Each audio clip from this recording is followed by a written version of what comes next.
This is Oilersnation Radio, your one-stop shop for everything Oilers. 1 hour of straight hockey talk with Bagged Milk, Tyler, Liam, Rick, and Dan starts now. Welcome in, all new episode of Oilers Nation Radio. No Bagged Milk today. He continues to be on the road, but that means, well, I don't know what it means. It just means it's Tyler, Rick, Liam, and Dan with you today. No bad trivia today, I guess. No trivia. And honestly, we all kind of forgot BM wasn't going to be here today, so we didn't even prep trivia. So that's fine. We'll piece together a show without it. Still have lots to get to today on the program, beginning with our delicious debate, which is brought to you by Oodle Noodle. You can take advantage of the value menu deal and add any one of these options: 2 green onion cakes, 5 spring rolls, or 6 wontons to your order. A signature or premium box for just $2. Takeout only. Order online at oodlenoodle.ca. Anyone have a delicious debate? The delicious debate today. Dan, what do you got? I did it on Friday. Yep. Shit. So you can't make. I also did it on Friday, kind of. That is true. We did tag. Okay, rock, paper, scissors, ones. Rick. Rock, paper. We do on shoot. 2 out of 3 or best of 1? Best of 1. Best of So 8. we've only got an hour. 1, 2, 3. Shoot. Shit. Well, Liam, you did a 90-minute show on the Oilers earlier today. What can you give us for a delicious debate? Make it not Oilers related. Today's delicious debate will be Oilers related, and it'll be based off last night's game in which the Oilers came out and won 5-4 in overtime over the Columbus Blue Jackets. Evan Bouchard was benched in the first period. The final 8 minutes of the first period, he was benched. First shift back was first shift of the second period, which was funny because on the broadcast, they were like, when's he going to play again? As he was hopping over the bench. It was funny. Anyways, my debate is, was the benching warranted? It's kind of a two-part. So was the benching warranted by Chris Knobloch to Evan Bouchard? And also, do you think it was solely based off that one event, or do you think it was an accumulation and just this was the time they did it? Definitely accumulation. Okay. And But it's also circumstantial, I think. We're like, I don't think if they would have won or even lost 5-4 to Colorado on Saturday and Bouch has the start he has, not getting benched. I wonder, I guess the way I should have framed it a little bit better, I wonder if that was just the discipline they were trying to run that game. Because I believe that was the only power play Columbus got. Oh no, they got a second one at the end with the high stick. Yeah. Was Knobloch just was it just a coincidence that it was Bouchard? Or was it like whoever was going to, and we'll never know the answer. Well, obviously. he didn't bench Mangiapane. That is true. Okay, just one question in a delicious debate. Was the Bouch benching warranted, Tyler? I think it was warranted. I think it takes a lot for a coach to bench a star player. And we talked about this where like, if you're down a couple goals and you're Knobloch and you're frustrated at a Bouch or a Dry or McDavid or whoever it could be you're frustrated with, but you're down in the game and you sit there and go, God, I'd love to send a message and be like, this is unacceptable. But we also have to go win the hockey game. And the Oilers are a team that if they're going to come back and win a hockey game, they need their stars to be their stars. So I think it's a really delicate balance where like you go back to last year and Draisaitl was having, a not great run. It took a lot for him to finally get benched in that game against Philly. I totally forgot he got benched. Yeah, because he rebounded and the relationship heals. And I think these guys are competitive maybe in the moment or in the night of, they're pissed and they wake up the next day and go, you know what? I do need to be better. So for Bouch, I think it was, the circumstances of things. I think the fact they just got smoked, Knobloch really wanted to send a message that like, I'm not screwing around anymore. Like if you're not playing well, you're not playing.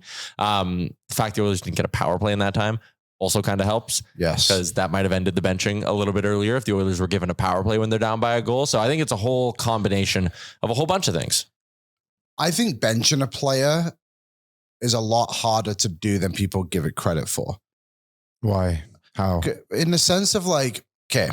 And we're talking an A player or a top level player? A top level player, I should have prefaced. Just because so they benched Darnell Nurse, but you kind of know how Nurse is going to react. I feel like he responds relatively well to that kind of punishment. We've seen it a couple of times when he's been just called out by the fans or called out by his coach, whatever it may be.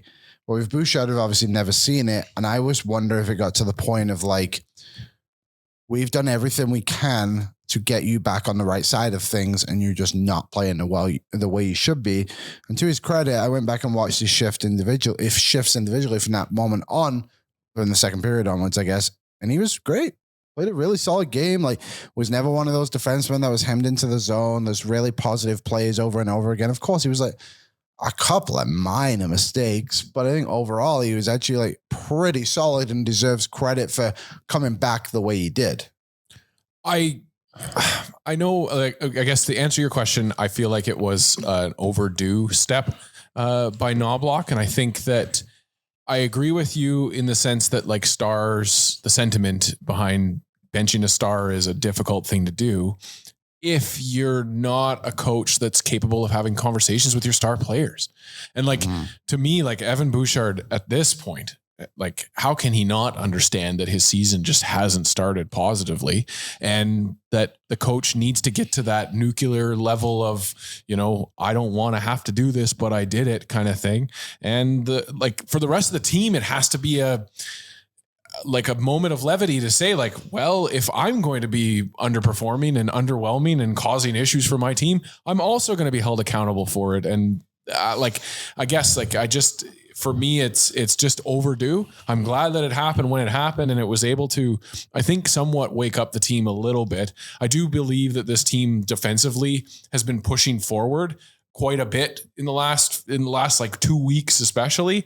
And Bouchard is obviously the poster child of that, right? Yeah. He's the poster child of offense from our defense. So I think it helped in that sense too. But yeah, I felt like it was just overdue. But a positive move from the coaching staff, showing that they have the scruples to do it and the balls to do it. Yeah, I think there's nothing wrong with it. I think he probably is a little. You could have done it earlier. I mean, at the point last year when he did it with Leon, I think anything after that, you've already done it to your second best player. You should probably be a little more quick on the trigger finger. You saw what I did with Leon and it worked. Have that conversation. Just be open with it with the team. I don't see why holding them accountable is that big of a deal. I understand this is 2025 and people don't take criticism as well, but this is also professional sports and it's different. These guys grew up in a time where you're a young kid and you're being yelled at, right? That's just coaching. That's what it is. I mean, I don't know if these guys really grew up in that time anymore. Yeah, Bouch is in his mid-20s. Like, yeah, I guess 2001 born, I think he was. That's crazy. Let me check. Yeah, so you know, Bouchard, I mean, maybe they've heard it and they've seen it on the other team. Yeah. It is what it is. I'm not upset about it. It seemed to have worked. And if they don't utilize that more often, especially with the fact they have so many fucking players, it'd be a dumb move. Yeah. Like they have no players anymore. Everyone just gets injured. Yeah, but they're still eventually coming back. And when somebody comes back, 99. We did talk about maybe this is like, maybe Nuge's injury is just a kick the the can is being kicked down a big hill. Yeah. Everest, they're calling it. Everest. So yeah, maybe Nuge is just taking, a week off here while they're like trying to figure out everything. Maybe. I think Mangiapane would take a week off. No, he did. Up until these last two games, I haven't been overly pissed off at Mangiapane. No, but these last two games, I've been overly upset at him. Yeah. I feel like he's just making like unnecessary errors. I think he's. But that's people try. That's usually people trying too hard, especially with like 2-5. 125 is making his worst mistake. It's because he's trying too hard. I mean, we call him Simple Daryl here, and that's when he's at his best, right? Simplify your game. When you were in a rut, simplify your game. Well, and I think to Mangiapane's defense, he's also being asked to play in a spot where he's not supposed to be. Mm-hmm. But it's just a no. I think he is. He's being played in a position he's clearly not succeeding in. What would the word be? Consistently. Yeah. But I also think he's more than capable of playing alongside Connor. He just doesn't play his game when he's up there. He loses it really quickly. And we're just at the point now where it might be a situation where he's not playing up there, but you have no choice to play up there because. But there is a choice. But the guys are out of the line. There's not a choice. You cannot put Ike Howard up there.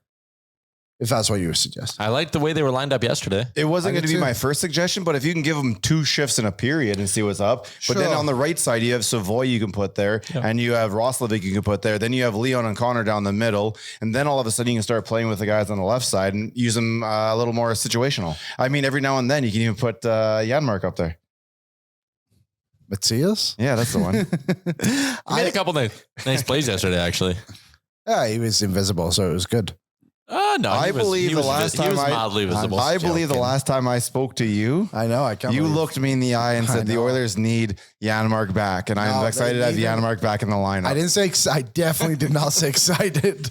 I said they needed him back for that game, and he did come in and do a good game. I was just joking, but one thing maybe they could have done, like maybe they will do. It'll be interesting with the Hyman news.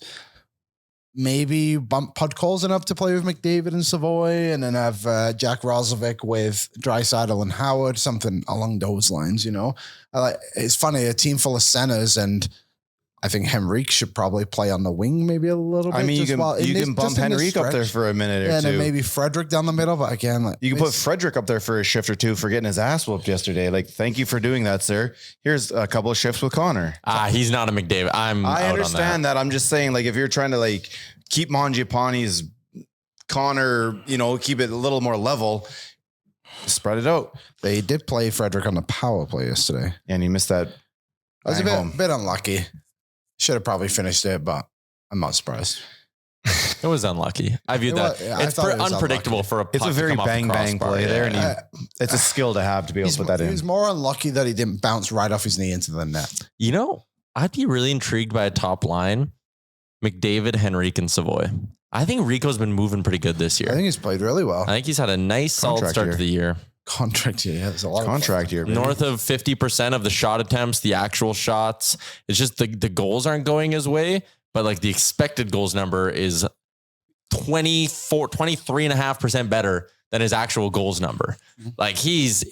He's due to turn things around at some point here. I think that's a guy who can obviously help the 5-on-5 play a little bit, which, we can talk about this as another delicious debate. What do you view as the number one issue for this team?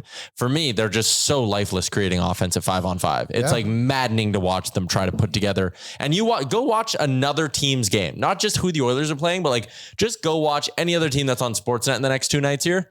Oh my God. They generate chances. I dream of the Oilers' bottom 9 generating. Because they have to try harder because they don't have those guys in the lineup. It's kind of like watching other teams try and enter the zone on a power play. Yeah. Why don't you just give it to your Connor McDavid? He just skates around everybody. I know, but we can't just have a but I do believe that's kind of what it is. They wait for those two guys to do their thing, and everybody wants to be a passenger to them. And it's not right, but it's the way I see it, that's kind of what they're doing.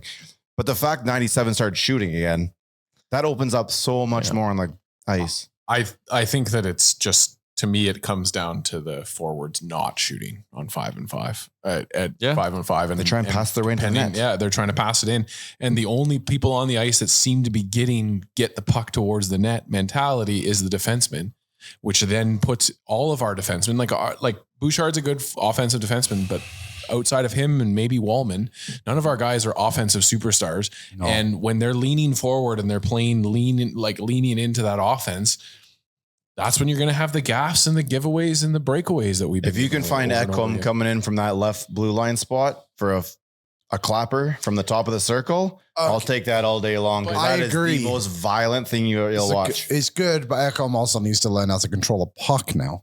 Yes, it is. The puck is jumpy on everyone's stick on the defense. Yeah, he just stood out at the start of yesterday's game. There was one right away. I think it was Pods, and then Savoy teed him right up, and he just fucked it over his stick. Said, come on, buddy. You're an old man now. Should know how to control a puck.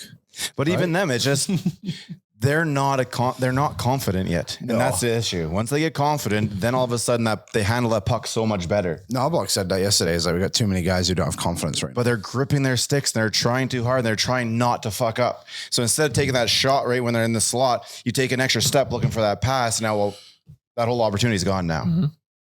It's very frustrating. That's very frustrating. That Phil play yesterday when he has a partial break and Draisaitl's 3 steps behind him and he tries to force it over to him. And it's dude, shoot the goddamn puck. And Philip scored a couple goals this year. Shoot the puck.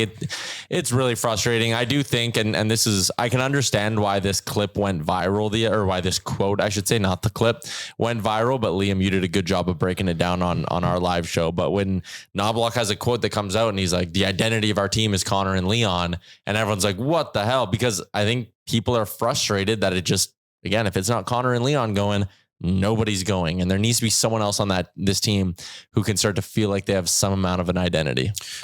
I think it's Teemu Zach Hyman in Jack Roslovic. He's the guy that's impressed me the last 3 or 4 games where he's just been firing. He's been he's been scooping, challenging for pucks in the corners. Because he can play as an individual. Yep. And I feel like the Oilers do lack a bit of that in their offensive game. I think Zach Hyman can play as an individual, and obviously McDavid, Draisaitl. But I think a lot of these guys look, like Rick kind of said, for the big guys to make plays for them, where I don't think Roslovic sits around and waits. No. He just does it himself, and he's capable of doing it. And again, like, I don't think he's going to re-sign anytime soon or extend, whatever you want to call it. But I would seriously look to bring that guy back in Roslovic? one capacity. Oh, 100%. Yeah. I'm just good to wait until the offseason for it. I don't think you can wait that long, but I'm willing to wait longer. If he keeps starting to put up points, then you need to do it faster because he could play himself to a point where he's probably more expensive than you want and maybe becoming too expensive for what he can actually offer on a normal year. I don't want like this is also a contract year for him too, right? Yeah, which makes me nervous. Because again, guys, like he's desperate right now, right? This might be his last crack. I just think that you'll have the money in the summer to sign him if you really want to. And I would just hate for, like, you know, he's a guy who's been known to disappear when the games get big. You sign him pre-deadline and then he scores 1 goal in 13 playoff games and you get to the summer and all of a sudden maybe you can't do some bigger things that you had planned because you gave Jack Roslovic $5 million. You just wait. Don't make the mistake you kind of might have made with Ekholm. Ekholm, you should have waited. And they could have made the mistake with Roslovic had they signed him before they signed. When they wanted to, yeah. But like Wallman, like that Wallman deal looks awesome. I think that was great. And sometimes you have to take those risks. So like if you gave me the option of like, all right, you can undo the Ekholm deal, but you also undo the Wallman deal, I wouldn't do it. But that's just because I really like the Wallman deal and I don't like the Ekholm deal. But the defense as a whole isn't playing all that well right now. Once they all start to figure out their game, it'll settle down all 6 of them and you'll start to see what we kind of expect, what we saw last year. That's why, like, obviously they lost 9-1 on Saturday, if you guys didn't know. Really? We're kind of just keeping that one out of this pod, hey? Yeah. As disappointed and obviously as frustrating as that was, it did feel like the sky was falling for a lot of people. Yeah. Understandably, I mean, they lost 9-1. It was horrendous, but it's just like, okay, but like, you take it as an individual game. Like, they just played so poorly and they were able to somewhat bounce back yesterday. And that's why, like, there's still a lot of belief in this team. Are they as strong as they were the last couple of years? Hard to say right now. I'd probably lean more no, but also I know this roster isn't complete yet. The trade deadline hasn't come and gone. And I know Bowman's not going to sit in his hands and wait. I still believe in this roster. It just needs to show us a lot more at the moment. But also too, like, no one's played that good. That's the thing is, like, do we really expect these guys to be bad for 82 games? No. Like, I think that would just be a bit silly of people to assume that. That was the funny thing about the Saturday night game is everybody lost their minds. This is an individual game. It just happens to be played in a time when they're spinning their tires in a situation where they've got 8 games that they're spinning their tires. Yeah. But this is still just one individual game. If they were playing well and then had that game, no one's really losing their mind. It's still a one-off game. It doesn't really have to mean that going forward they're going to be not the decade of darkness again. It was a terrible game amidst a time when you're spinning your tires, which made everything feel fucking worse. It sucked, but I didn't think it was the end of the world like a lot of people did. Only the 3rd time since the start of last season that a team in the NHL has scored 9 goals. Anyways. Well, I think that there's a lot of people that don't like to be the butt of jokes in this city as well. I get that, but tired of not being the butt everyone's of been jokes. Throwing stones at this team all year because they have not seen they're not playing like they did in the playoffs, and that's the last time we've seen them. So that's kind of what everyone expects out of them. They're playing pretty average for this time of year for this roster. Then they had a flat tire, terrible game. Throw the tape out, move on, have some drinks, and get that thing going on there. But I wasn't losing my mind on Saturday as you know, when I looked on Twitter and I saw a lot of people pretty much selling everything. Yeah. I think the disappointing part from Saturday was just a lack of emotion. Yep. And I think that just frustrates me. I would imagine it frustrates a lot of people. It's just like, show something. Give me something. Show me that you actually care. They came out yesterday, and to their credit, Trent Frederick obviously fought Mathieu Olivier, a couple of scrums here and there too, and they showed me a bit of something. I respected that they tried to give that back. They did get booed off the ice in the second period. That's fine. Which was That's the right of the fans. I think that was fair after what the fans had seen. It was be 12 goals in 4 periods again. It's like, whew.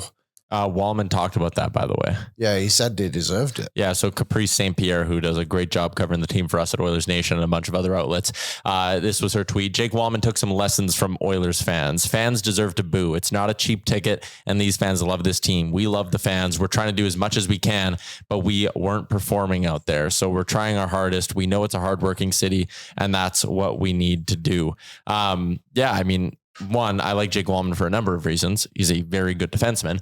But also that's a guy who gives you some passion. Like, again, I talked about this with Doobie today on the live stream, but it's like Connor McDavid, I know he scores a goal to make it 4-3 and it still looked dire at that point, but like he's monotone. He does his flyby by the bench. He's not smiling. Then they showed an angle of the bench. No one on the bench is smiling. And like, they need to be the emotional leaders at times. And like, I know Connor, maybe it's sportsmanship. You don't want to be celebrating every goal, whatever. But like, sometimes I think if you're going to be the guys who drive the offense, you can maybe bring a little more emotion to it and it might bring something out of the rest of the team. I agree with you on most cases, but this one here, I was fine with him because there's nothing to cheer about right now. Right. I know. But yes, I do agree with you on most cases. Like, guys, have some fun with it. Yeah. Look at some of the greatest goal scorers out there. Ovi doesn't just put his arms down. He's one of the greatest scorers out there, if not the. And the greatest celebrator ever. Yeah, but he has some fun with it, right? Yeah. Like, have some. We've seen it at a Connor. We see it at a Leon. And sometimes the bench will feed off of that. Mm-hmm. That particular goal, not for me. Yeah. But then you saw it when Wallman scored his. Wallman that is where that fucking emotion comes out there. Wallman was fired up. Connor and Leon were both kind of just like... And they're like, always going to be like that, though. I know, and I don't like it. I do think that like there's an element of that I like because it's like the mentality is we're still down. We could have done that, or we should, like we're capable of doing this, but we know in no way, shape or form should have been in this situation against the Columbus Blue Jackets on a Monday night in the middle of November after we got shellacked by the Colorado Avalanche. Like there's a certain element of, and you also know that Connor and Leon, like there's the rumors that they were yelling at, or there was a video of them yelling at Bouchard at practice or a defenseman at practice. They were yelling at somebody. I don't know if it was Bouch. So practice loud talk. So you got some emotion, you've got some excitement, and then they're down against the Blue Jackets. Yeah. I do think that we would have had some body language experts being like, oh, they're smiling when they're down 4-3. Those are the same people that said Leon is a cancer and always down and stuff like that. I'll disagree with that. If Connor would have dropped to one knee, given a big celebration, went by the bench and said, let's fucking go, boys, I don't think anyone would have been like, what's he celebrating? They're down a goal. They would have been like, look at that. Captain's trying to will him back. Yeah, that's fair. Yeah, he did will them back to that. Like they had no business winning that hockey game. That's one of those games where it's like, you know, the deserve to win meter, deserves got nothing to do with it. Edmonton only won because they have the best player in the sport. There's literally not one other reason they won that hockey game. But he needed to take an extra step too. Had 2 goals. One that Jet Greaves had go off his glove. Still had 2 goals. I know, but it's not like he was doing what I think that's just a bit unfair. Like it was Jake Wallman played well too. He had a good game. He did have a good game. The Spinorama goal probably shouldn't have. If that Spinorama goal is in on Skinner, we're probably lighting him. Some people are lighting him on fire. Go in on Skinner. Some people are lighting him on fire. Even the one that went off a defenseman, I think if that goes in on Skinner, the Skinner detractors probably sit there and they're like, oh, got to be in a better position there. There's just so much this team needs to work on before they go and they worry about Stu. I thought he was fine. I think he's been fine for the majority of the season. The rest of the team in front of him, not so. So do you feel coming off the Columbus game, which, okay, maybe you can't say it's all Connor, but it was a lot of Connor, Wallman, some other guys played okay. Do you feel, because it's, again, they almost lost that hockey game. They won it. Do you feel better or worse going onto the road now? It's better. They won. Okay. So like simple as that? Yeah, of course. Okay. We literally said yesterday that if they didn't win that hockey game, then it was basically a disaster. Yeah. So to win that game, you go onto the road with some positivity, whether it was a tight game like it ended up being, but like you won. Otherwise you would have gone on the road trip on a 4-game losing streak to face 7 tough opponents. Okay. Can I rephrase it then? Because you obviously feel better. Do you feel good? Yes, they won. Okay. I'm still not feeling good. You have to feel somewhat good. I don't feel great. I think better, but not good. I don't even feel good because they won. I don't feel good because they had to outplay themselves. They had to overcome themselves again. They like there's a positive there. They're building on, but I'm not necessarily like I agree with you that if they had lost that game, you're walking away from that like oh shit, the season might be in the balance with this road trip. I think that 7 they have opponents blown so much. above 500, you said, isn't it? I think everyone in the East is above. They have blown so many games this season in the third period for them to actually show some fight and come back in that game. It does matter what happened, but it matters that they won. And that's the only thing that matters is they got the 2 points and they did it in somewhat of a positive fashion. From my perspective, it's a golf clap and a move on to the next game because we're not done proving ourselves yet. But if I'm involved with the team, then there's a little bit more well done, boys, well done, boys, well done, boys for the night. And then starting today, you kind of bring it back in again. Okay, listen, that was fine. We still got shit to work on. You guys definitely finished it off, which is big. But let's figure out this stuff in the middle so we don't have to do that. Yeah. Here, let me put into another golf analogy. Dog shit hole. Tee shot in the water. Shank the next one goes in the bunker, but then you hole out from the bunker. Exactly. It's a bogey, but that bogey feels way better than a lot of pars. Yep. Like last night was a bogey effort from the team, but one shot, one player changed everything. And all of a sudden you're right. I think you do feel a lot better going into it. So I think the players definitely do. I think that there's probably a little less stress. Jack Roslovic, Selly and OT. Yeah. Electric. Revenge game. Wallman, Selly. There's definitely a little less pressure on the chest for the guys. But I think they know damn well that one game don't mean shit. That, the next 3 games are pretty damn big. Where was it? Philly, Columbus, Carolina? Yeah. Yes. And then Wednesday, Thursday, Saturday. Philly 6-3-1 in their last 10, 1-2 in a row. So it's pretty good. They are below 500. We had a team that was 7 losses in a row and we didn't do so well against them. So maybe we got to start getting those teams on the winning streaks. Sorry, I'm looking at last year's standings. I looked up because the Oilers have 18 points through 17 games. So I was looking up how many points the Oilers had through 17 games last year. 16? It's 19. So they're actually a little bit better last year through 17 games. Let me give you the correct analysis on Philadelphia. 6-3-1 coming off an OT loss. 6-3-1 in their last 10. 600 points percentage on the year. It is very funny to use the 500 points percentage benchmark this year because 28 of 32 teams in the NHL are 500 or better. Remember when we used to sacrifice for that? Is that possible? OT losses. All right. Fair enough. Yep. Yeah. Does that mean there's more OT games going on this year than there is normally? Well, shootout games. I did the math last week. And at that point last season, 10 games had gone to shootout. This year's 21. I haven't updated the number in a week, but yeah, there's a lot of games. Did you come up with a reason as to perhaps why? I think coaches are just getting better at coaching overtime. Just locking down the 3-on-3 like they did the 4-on-4? Yeah. Playing for so great. So what, next year we got to take it to 2-on-2? 1-on-1, minor hockey week. I know minor hockey week never went below 3. I'm just at least in my career, yes. Oh, it went to 1-on-1 for me. No, we went to 3s and that was terrifying. I don't think we never dropped below 3. I always I need to say it every time. I was on the ice once for a 1-on-1. It haunts me to this day. Oh no. 10 minutes of 3-on-3 hockey and then a goalie fight at center ice to decide it. Limited 3-on-3 hockey. Just make the goalies chase center ice and the last goalie standing wins the game. Like the old XFL kickoff where you just had 2 guys run as hard as they could at the ball. Jeez. And the first one, the guy dislocated his shoulder. Wow, that'll happen. Who could have seen it coming? Let's get to the news. It's brought to you by Swiss Donair, home of the old school Donair with options if you want some flair. Open for 25 years and now open 7 days a week. Pride of the North Side. Swiss Donair. It's great for your events at home, the office, late night meal, hearty dinner for the whole family. Check out their location at 8308 144th Ave Northwest or order online at swissdonair.com. Some bad news on the injury front, gentlemen. Ryan Nugent-Hopkins out at least a week. That's vague. The IR stint, I'm assuming, is to bring somebody, is to get Janmark back on the lineup, no? You had to make a roster move, to get Janmark back on, not money-wise, but simply volume of players on your roster 23. Wise. So it was to get them under the 23-man. Nuge not going to play the first 3 games, obviously, of this road trip. So again, Philly, Columbus, Carolina. Is he on the airplane? I actually don't know. I feel like if he was not on the trip, that everybody be telling us. The Oilers tweeted a photo.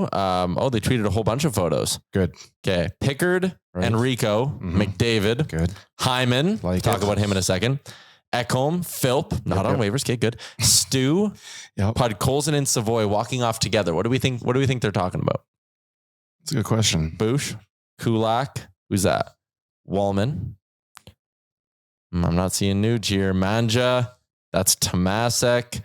Howard, Lazar. No Nuge photo. They do like to post Nuge when he's there. Yeah. But there was no Leon photo.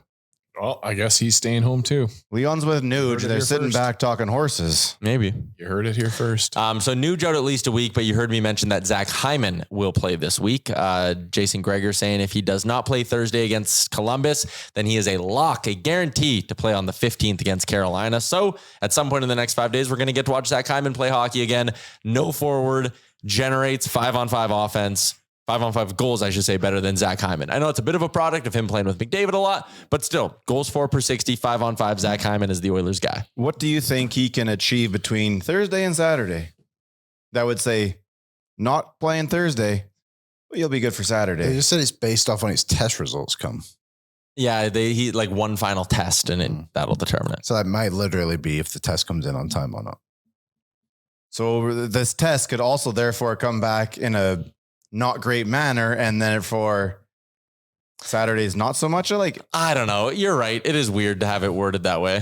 Yeah. But it means he's close. I would argue he's probably been close for a week, and this is just like the final, like, wake up on, because it is, I guess back-to-backs don't matter when you're out of the lineup, but back-to-back games, wake up that next morning, go for a skate, rip a couple shots. All right, everything feels good. Like, maybe they're even going to do the thing. Like, I remember, this obviously isn't the same extent of an injury, but Landeskog, right? They had him go do like warm up, and maybe the Oilers are going to have Hyman do that on Wednesday or tomorrow against Philly. Maybe it'll be like, hey, take warm ups, go through a full game day progression. And if you wake up Thursday and you feel good, you're playing. If you wake up Thursday and you're like, I'm not fully there. Okay, we'll give you Saturday. Could be that. It could be. You're smiling like you know something. No, I know absolutely nothing. What It's do just you know? with the way this team likes to speak about injuries. You think he might be out for another week? No, the way they're talking about it, like, okay, maybe Wednesday. If not Wednesday, then maybe Thursday. If not Thursday, then definitely Saturday. Well, what is going to happen in those 3 days? Like, it's his wrist. We got to get you in the room. You got to ask these questions. I'll start asking. Anything else you know that you're not telling us? Absolutely nothing. You're such a fibber. I texted our friend Hart Levine from Puckpedia and said, hey, with Hyman back, what's the easiest way for them to be cap compliant? And this was the explanation I got. Howard plus either one of Tomasek or Stetcher would do it. They need to clear $2.2 million. Sending Howard down actually clears $1.6 million because of his bonuses. So 1.6, you need one other body. They could, if they wanted to, keep Ike Howard up, but then you would need some combination. Stetcher and Tomaszek. And Lazar. You would need 3 other guys since Howard is 1.6 million. You're running a very thin roster. So it's basically like, and they'd have to go down. They'd actually have to play a game too, right? Yeah. That's that rule is in there now. mm-hmm. You're probably just sending down Tomasek and Howard, I would think. Stetcher. Yeah, I think you're on Stetcher. Trade Stetcher for Brandon Bussey in Carolina and get a Maybe you goalie. play Bussey on Saturday. Mm-hmm. Maybe they'll just say, Stetch, bring an extra bag. They're staying in Raleigh. Fun Zach Hyman fact. He has 144 more points with the Oilers in 37 less games than he did with the Leafs. 144 more points? Yes. Wow. Shit. Oh, that can't be right. You can check it. I just did the math. This is like Bag Milk's trivia. Yeah. But he would have been a guy who took a minute to find his stride, had a decent season with the Leafs, and then came to the Oil, and then really got to take off. Right? Like his first couple games with the Leafs, probably not playing on the top line with the type of guys he's playing with when he got here. Zach Hyman in his Leafs career had 185 points. 182 is what I have. I have 185 from NHL.com. Things are changing already. Unless he played in the 2011-12 season. No, 185.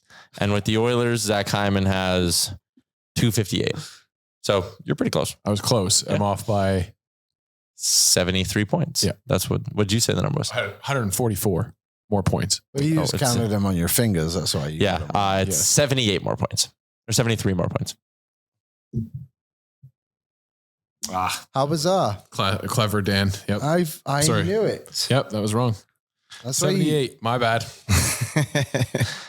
Dan. So there's the roster crunch impact with Hyman coming back. Obviously, Kapanen's on LTIR. So when Kapanen comes back, they'll have to swap. That'll probably be Tomasik's time to go down. Fairly well. David, we hardly knew ye. I do wonder if they find a home for Stetcher then really quick here. I think if a team's out there, you need a 7. You probably take a chance on him. If he's been around in the league, he's gone to the final in the last 2 years. That's a guy you probably want, especially as a 7. Here's another question, please. Stetcher on the road trip?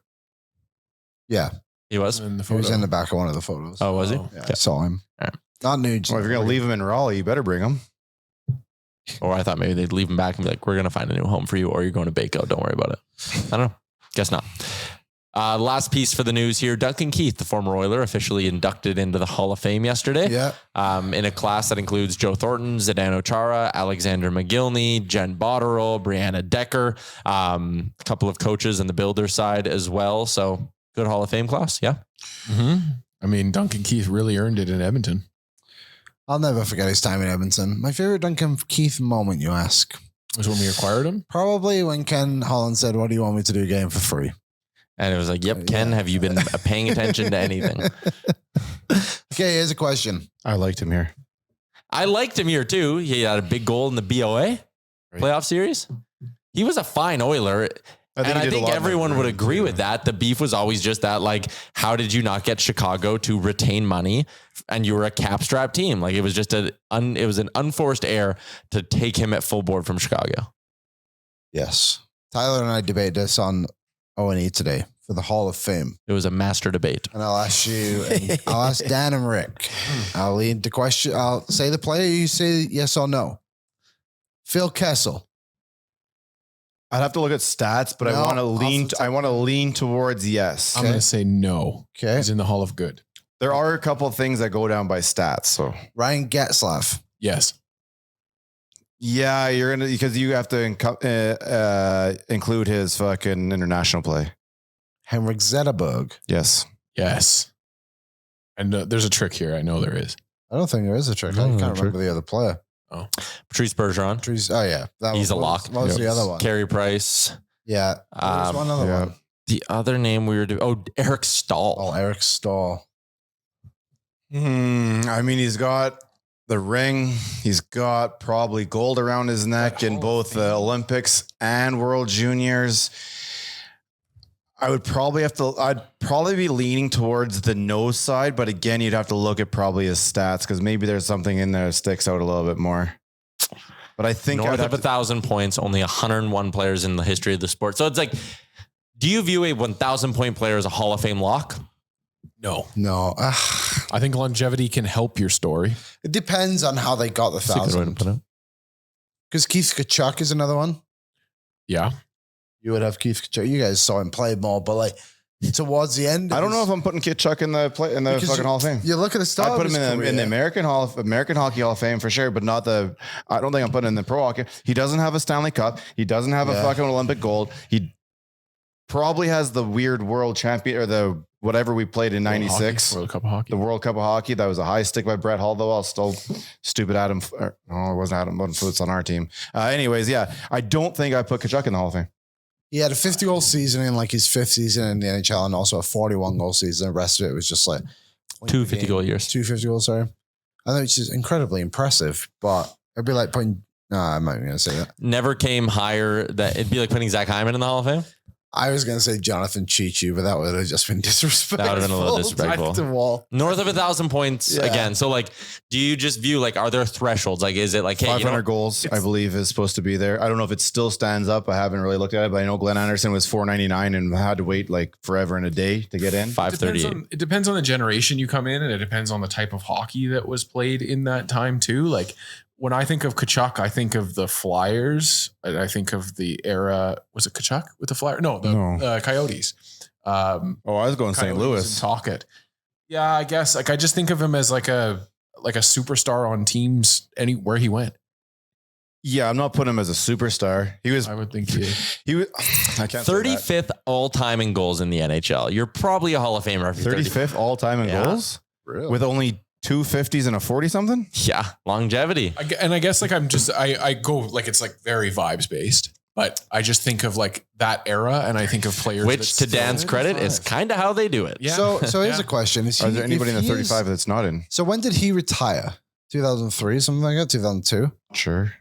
So how many players? Like, where did he finish on the all-time list for goals?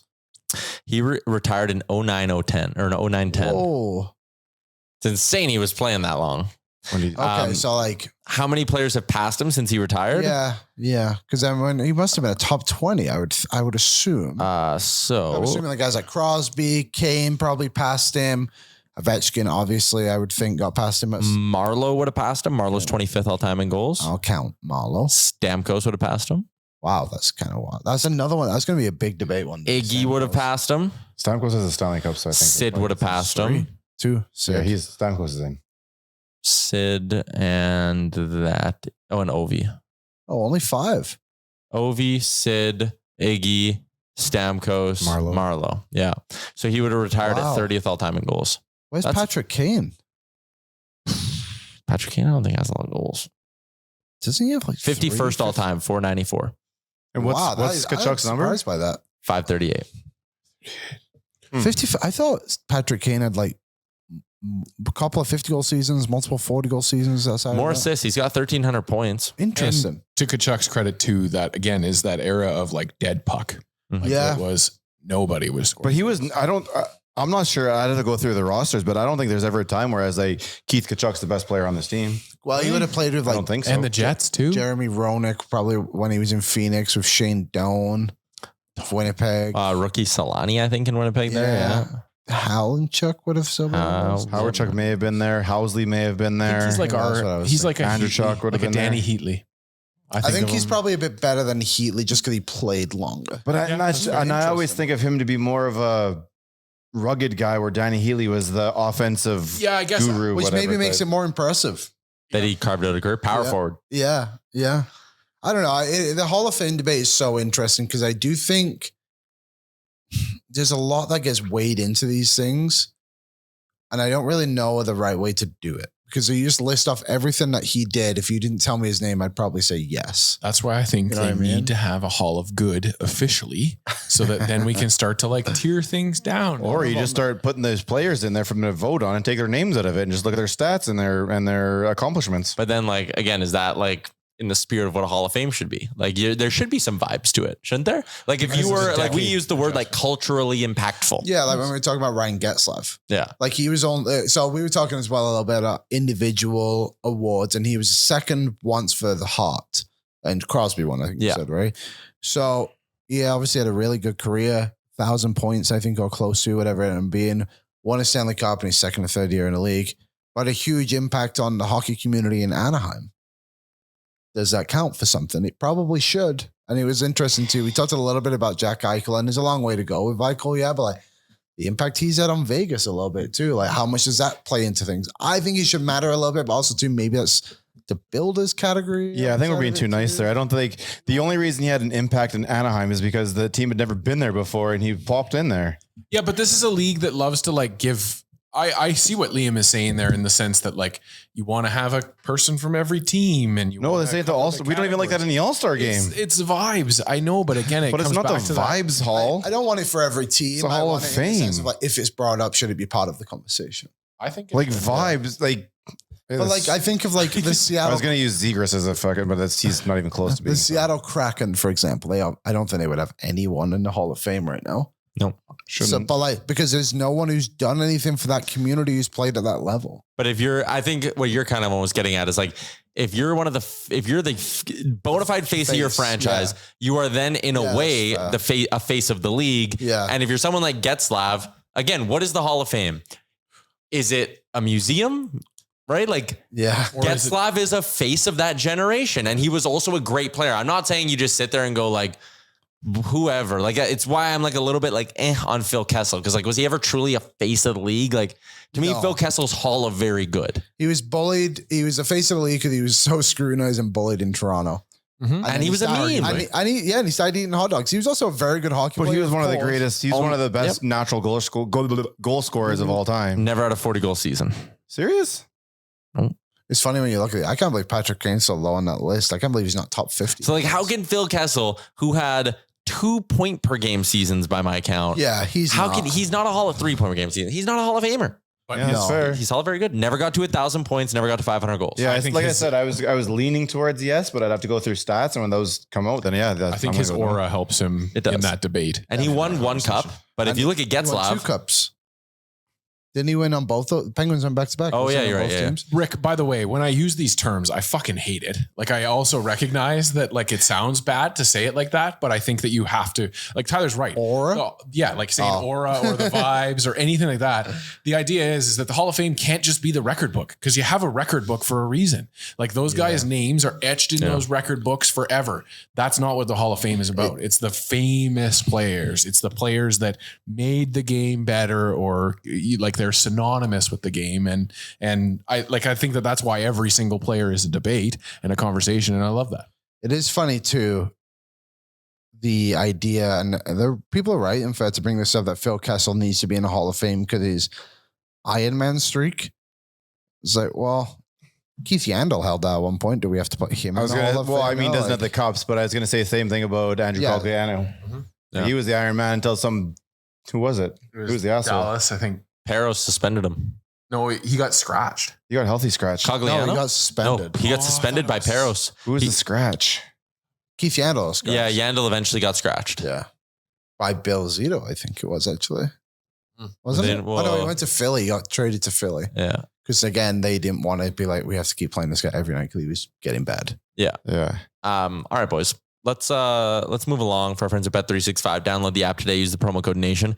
Whatever the moment, it's never ordinary at Bet365. A couple of things here I want to throw your way. Obviously, Edmonton plays on Wednesday. Updates on the futures. Are you still tracking? Or is it? Oh, I guess it hasn't been a month yet. I am still tracking. Yeah. A big role we've seen Jack Eichel in the MVP voting is a big one.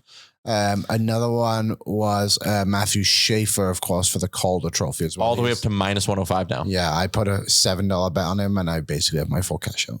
Unreal. You can take it? No, I'm going to write it up. Huh.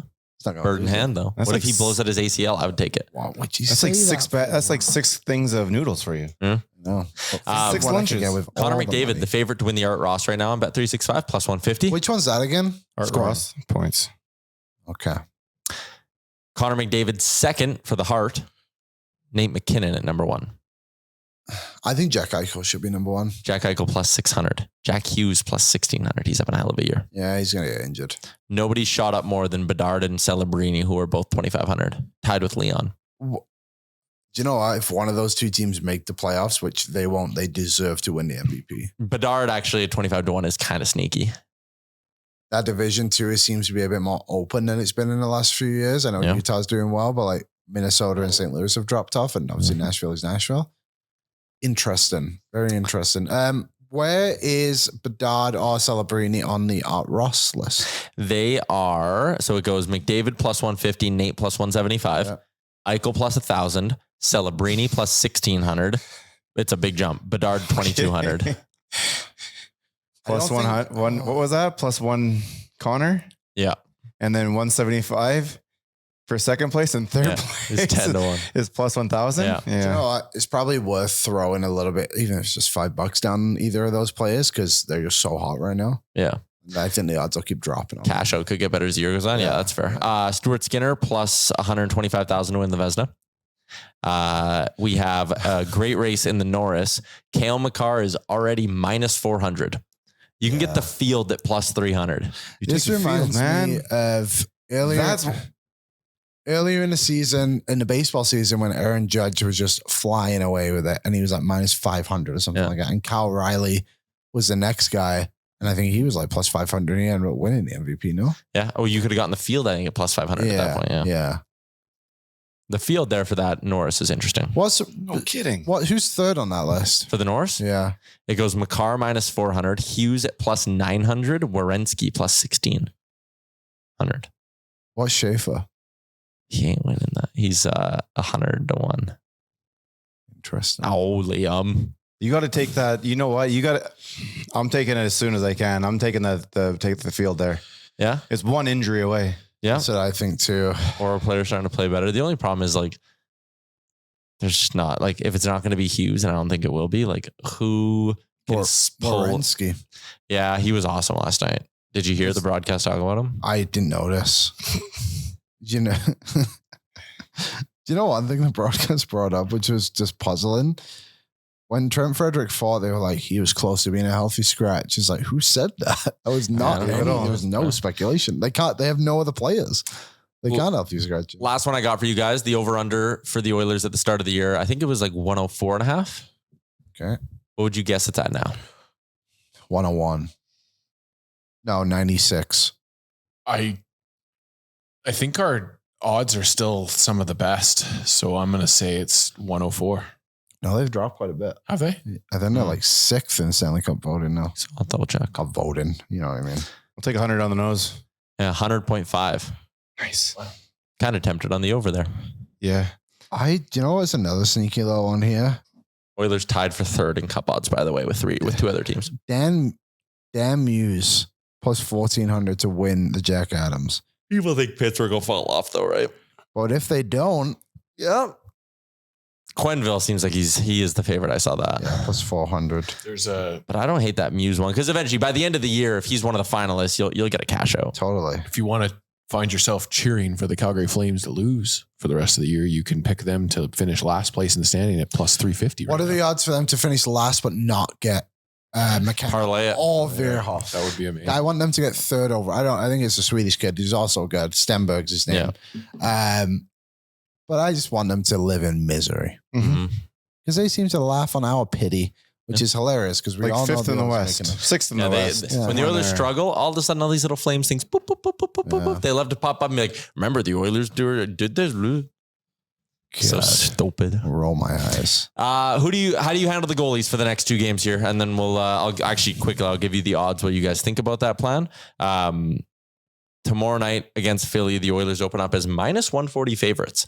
That's not a huge line. I actually thought they'd be closer to like minus 180. They're plus 170 on the puck line. Over under set it dead on 6.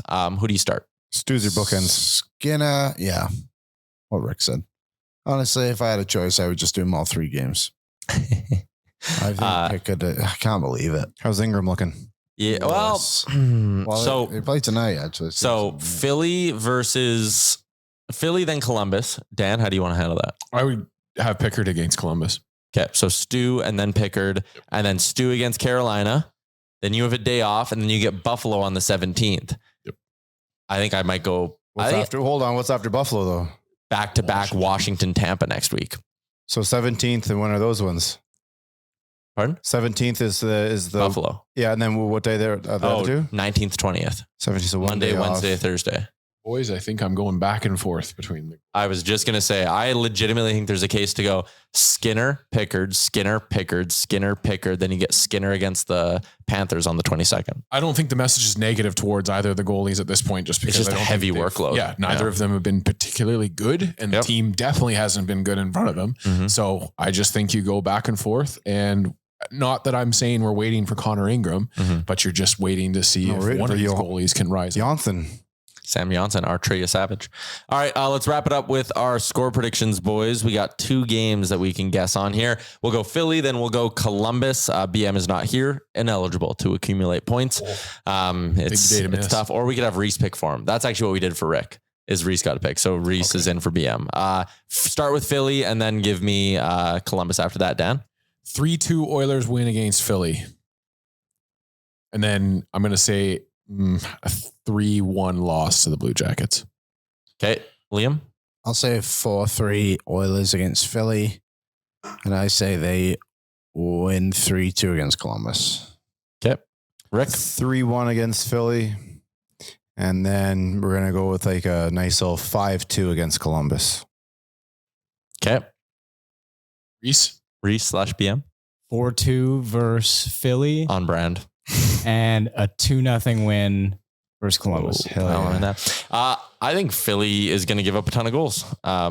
It's like Vladar and Urson or whatever. I think the Oilers will actually smoke them. 5-1 win, and then they will eke out someone already said 3-1, 3-2, 2-0. I'll say 3-0 win on the second half of it. That'd be a Pickard shutout, actually. Yeah. I don't want to predict that. I'll say the Oilers win 4-3 against Columbus. There you go. That looks a lot better to me. All right, boys, there you go. Went That from is 0 goals to 3 goals. Yeah, I was just like, you know what? That is a wrap on today's edition of the show. One more shout out to our friends at Odd Company Brewing and the Nation Beer Everyday Lager, a crisp, clean lager crafted not just for game day, but for every day. Good work, everybody. We'll be back on Friday. Enjoy the hockey.